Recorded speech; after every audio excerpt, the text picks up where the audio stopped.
Assalamu alaikum viewers, I hope you all fine. I am Elifnan Khan and today we will discuss about the 2 second messengers that are derived from phosphatidyl inositol. So let's start. Bismillahirrahmanirrahim.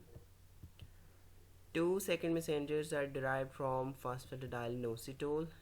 This describes about the second class of serpentine receptors GPCRs और ये couple करते हैं फास्फोलाइपेज सी को।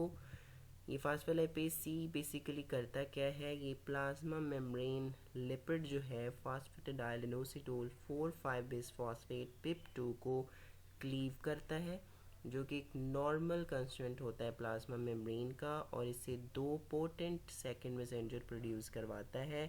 First one is diacyl glycerol and second one is inositol 1,4,5 trisphosphate, not to be confused with PEP3. PEP3 is 3,4,5 trisphosphate.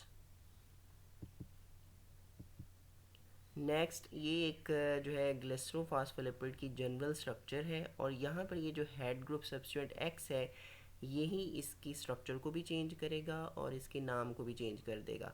First जो एक side chain attach होती है उसमें सैचुरेटेड फैटी एसिड होता है जो कि पाल्मिटिक एसिड है। अनसैचुरेटेड फैटी एसिड दूसरी साइड चेन में प्रेजेंट होगा जो कि ओलिक एसिड है। और ये जो हम जो है वो अब हमने जिसको डिस्कस करना है, अगर उसका हम नाम यहाँ पर लेते हैं कि वो क्या है, नाम है उसका, वो है फास्फोटिडाइल नोसिटोल 4,5 बिसफॉस्फेट, और इसका जो नेम ऑफ एक्स होगा जो यहाँ पर हम लगाएंगे फार्मूला में वो है मायो इनोसिटोल 4,5 बिसफॉस्फेट, और इसकी स्ट्रक्चर ये होगी बिकॉज 4,5 है इट्स मीन 4 पोजीशन पे फॉस्फेट यहाँ पे देखें और 5 पोजीशन पे, बाकी स्ट्रक्चर सेम ही होगी।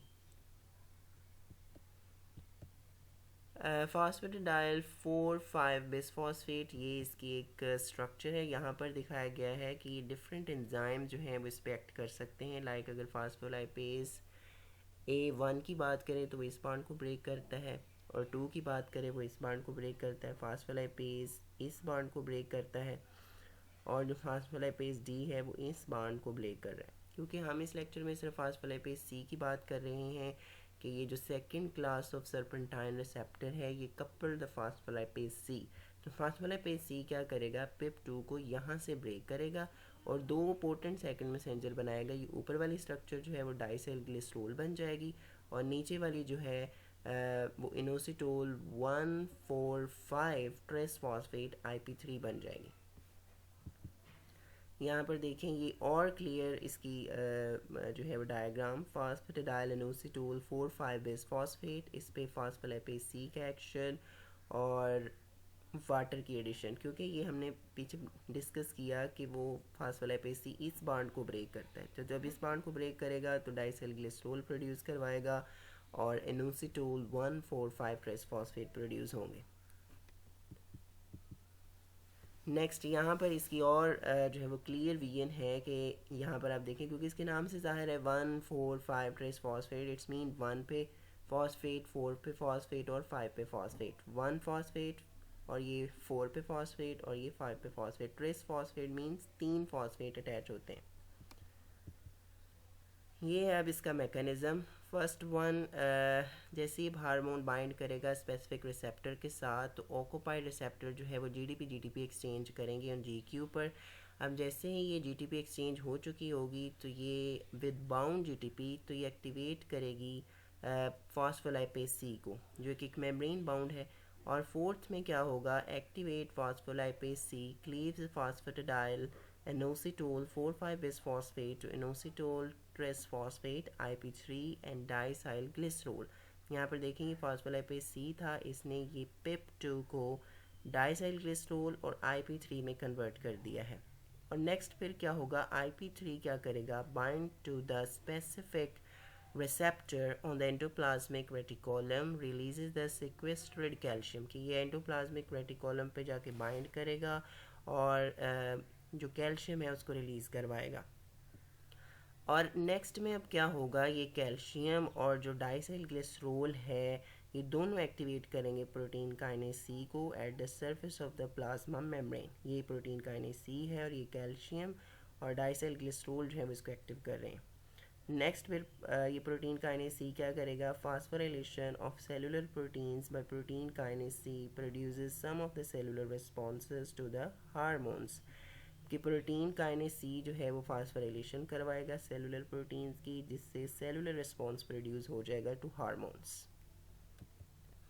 ये इसकी एक और डायग्राम है जो मैंने जो है वो डिफरेंट बुक से ली है, सेम प्रोसेसेस हैं बस, लेकिन थोड़ा सा डायग्राम थोड़ी सी डिफ़िकल्ट है। यहाँ पर आप देखें कि जैसे एक्सटर्नल सर्किट बाइंड करेगा तो जीडीपी एक्सचेंज हो सकती है, लेकिन उस वक्त होगी जब रिसेप्टर पे हार्मोन बाइंड करेगा, अदरवाइज़ नहीं। और जब ये एक्टिव हो चुकी होती है तो ये फास्फोलाइपेज सी को एक्टिव करती है, जो पिप 2 को डाइसेल ग्लिसरॉल और IP3 में कन्वर्ट करता है। यहाँ पर देखें IP3, और IP3 एक और प्रोसेस से भी प्रोड्यूस हो सकता है, या IP3 की हाइड्रोलिसिस भी हो सकती है। हाइड्रोलिसिस से ये एनोसिटोल पॉलीफॉस्फेट 1 फॉस्फेट्स में कन्वर्ट हो सकता है। इसके अलावा जब IP3 है ये बाइंड करेगा एंडोप्लाज्मिक रेटिकुलम पर, और वहाँ पर ये कैल्शियम को रिलीज़ करवाएगा। कैल्शियम अब with the help of diacyl glycerol protein kinase C को एक्टिव करेगी। प्रोटीन काइनेज सी क्या करेगा, प्रोटीन जो इनएक्टिव है उसकी फास्फोराइलेशन करवा कर उसको एक्टिव करेगा और सेलुलर रिस्पॉन्स प्रोड्यूस करेगा। इसके अलावा कैल्शियम दूसरा प्रोसेस भी कर सकती है, कैल्शियम डिपेंडेंट मोडुलेंस काइनेजेस को एक्टिव कर देगी, जो प्रोटीन्स की इनएक्टिव कॉन्फ़िगरेशन को एक्टिव कॉन्फ़िगरेशन में कन्वर्ट कर देगी और सेलुलर रिस्पॉन्स जो है वो प्रोड्यूस करवा सकती है कैल्शियम। अब यहाँ पर सेम प्रोसेसेस वही बातें हैं कि हार्मोन और रिसेप्टर, जब हार्मोन रिसेप्टर कम्प्लेक्स बनता है तो जीटीपी एक्सचेंज होता है ऑन जी प्रोटीन्स, इस केस में GQ है। लेकिन जब हमने एपिनेफ्रिन की बात की थी वहाँ पर GS था, लेकिन यहाँ पर GQ है। और जब ये GQ एक्टिव हो चुकी होगी तो ये एक्टिवेट करेगी मेम्ब्रेन बाउंड फॉस्फोलाइपेज सी को, और फॉस्फोलाइपेज सी क्या करेगा, हाइड्रोलिसिस करवाएगा पिप 2 की, और फिर 2 सेकेंड मैसेंजर्स प्रोड्यूस करवाएगा, one is diacyl glycerol and second one is IP3।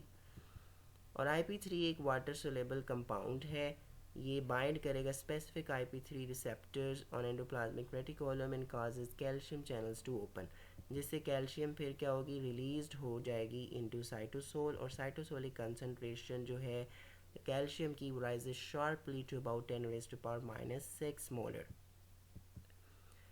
और इसका एक इफ़ेक्ट जो ये साइटोसोलिक कैल्शियम एलिवेट हो जाती है, इसका एक इफ़ेक्ट तो ये होगा कि इसने एक्टिवेशन करवानी है प्रोटीन काइनेज सी की, क्योंकि डाइसेल ग्लिसरॉल कोऑपरेट करता है कैल्शियम के साथ इस प्रोसेस में, प्रोटीन काइनेज सी को एक्टिव करने में डाइसेल ग्लिसरॉल कैल्शियम के साथ कोऑपरेट करता है। सेकंड में क्या होगा, फिर जब ये एक्टिव हो चुका होगा प्रोटीन काइनेज सी तो ये फास्फोराइलेट करवाएगा serine and threonine of the specific target proteins, तो उसकी फास्फोराइलेशन करवा देगा, चेंजिंग देयर कैटालिटिक एक्टिविटी, तो उन प्रोटीन्स की कैटालिटिक एक्टिविटी को चेंज कर देगा। और फिर उसके अलावा इसके number of isozymes protein kinase C के प्रेजेंट हैं, each with a characteristic tissue distribution, target protein specificity and role. मतलब ये डिफ़र किस लिहाज से करते हैं कि टिश्यू डिस्ट्रीब्यूशन हो सकती है और इनकी प्रोटीन स्पेसिफिसिटी चेंज हो सकती है और इनका रोल चेंज हो सकता है। इसके टारगेट्स क्या हैं, साइटोस्केलेटल प्रोटीन्स हैं, एंजाइम्स हैं, और कुछ न्यूक्लियर प्रोटीन्स हैं दैट कंट्रोल या that play an important role in gene expression. इसके अलावा इसके सेलुलर एक्शन वाइड रेंज के हैं, for example neuronal, immune function and regulating the cell division. So I hope you get the idea. Thank you so much for watching. Allah Hafiz.